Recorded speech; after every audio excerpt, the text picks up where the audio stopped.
Cricket player के cancellation पर तुम मिठाई बांट रहे हो, तो नरेंद्र मोदी से पूछो। इस साल मोदी ने बांग्लादेश को 120 करोड़ रुपए दिए, नहीं दिए? बताओ मेरे को। मुंबई की जनता को बोल रहे थे तो हमने बांग्लादेशी को भिजा दिया। अरे एक और को भिजाओ ना, जो मोदी की बहन बनकर दिल्ली में बैठी हुई है।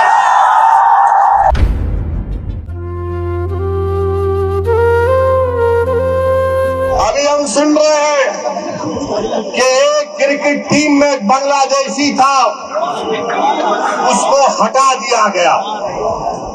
बराबर ये बांग्लादेश में हिंदुओं पर जुल्म हो रहा, मैंने भी उसकी मजम्मत की।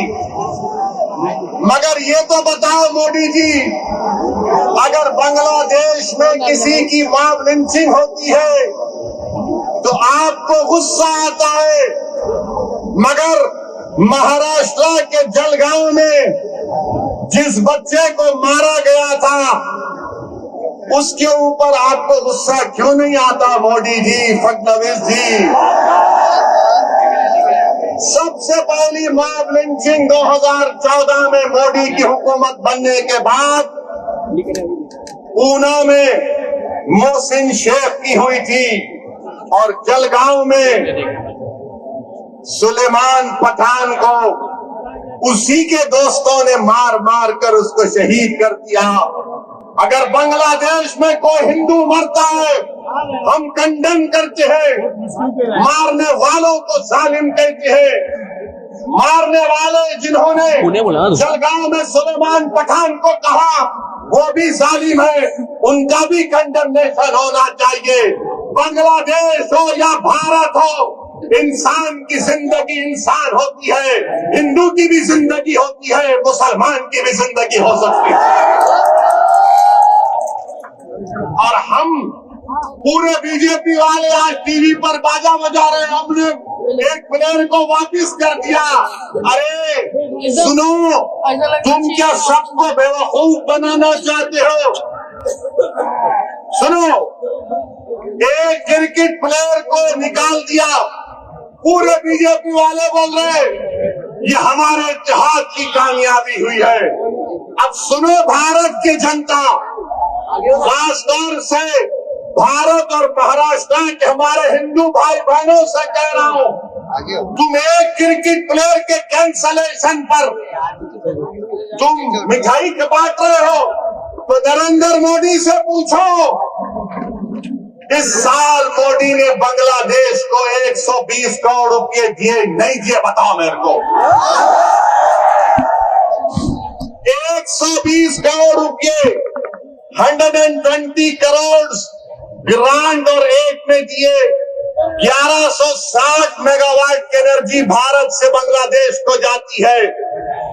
और सुनो हमारे हिंदू भाई बहनों, मोदी ने 10 साल में बांग्लादेश को लेटर ऑफ क्रेडिट कितना दिया? $8 बिलियन। $8 बिलियन। और तुम असदुद्दीन ओवैसी को गाली देते हो।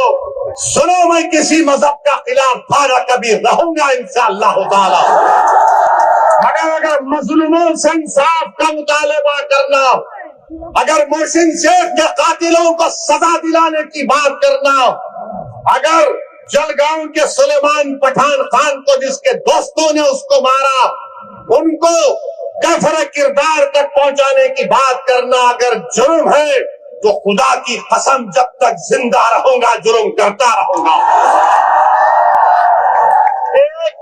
और वो क्रिकेट प्लेयर की सुनो, वो क्रिकेट प्लेयर, वो टीम ने उसको 10 करोड़ में खरीदा। आपने बांग्लादेश को 120 करोड़ रुपए 2025 में दिए एड और ग्रांट में। 1160 मेगावाट पावर बांग्लादेश को भारत से जा रहा है। और 10 साल में मोदी की हुकूमत ने एलओसी दिया $8 बिलियन का, $8 बिलियन का। और तुम नफरत करते हो मुसलमानों से। मैंने पार्लियामेंट में खड़े होकर कहा था कि बांग्लादेश की हमारे हिंदू भाई बहनों की मंदिरों का तहफ्फुज होना चाहिए। आप पैसे दे रहे हैं, और यहाँ पर बीजेपी के लोग, क्योंकि महाराष्ट्र के इलेक्शन है, महाराष्ट्र की और मुंबई की जनता को बोल रहे देखो हमने बांग्लादेशी को भिजा दिया। अरे एक तो एक और तो भिजाओ ना, जो मोदी की बहन बनकर दिल्ली में बैठी हुई है। क्या आप चाहते हो मोहतरमा बांग्लादेश जाए?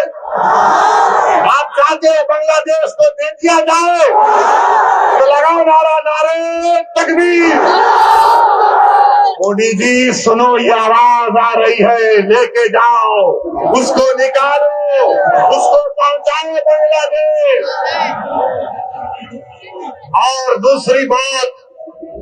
और दूसरी बात अभी खत्म नहीं हुआ मोदी के ऊपर। आज हमने देखा कि वेनेजुएला में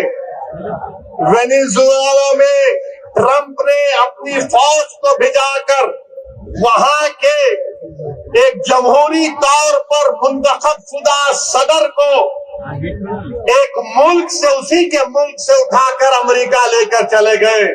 नरेंद्र मोदी जी, अमित शाह, देवेंद्र फडणवीस, जब ट्रंप अपनी फौज को भिजाकर वेनेजुएला से कदमी को उठा सकता है, जब सऊदी अरब यमन में मुखल्ला के पोर्ट पर बमबारी कर सकता है, मोदी जी हम आपको कह रहे हैं, आप पाकिस्तान में भिजाकर जो मुंबई की सड़कों पर साजिश करने वाले इनके जालिम लोग हैं, चाहे वो मसूद अजहर हो या फिर लश्कर तैयबा का वो जालिम शैतान हो, मोदी जी 56 इंच का सीना है तो भिजा कर उठाकर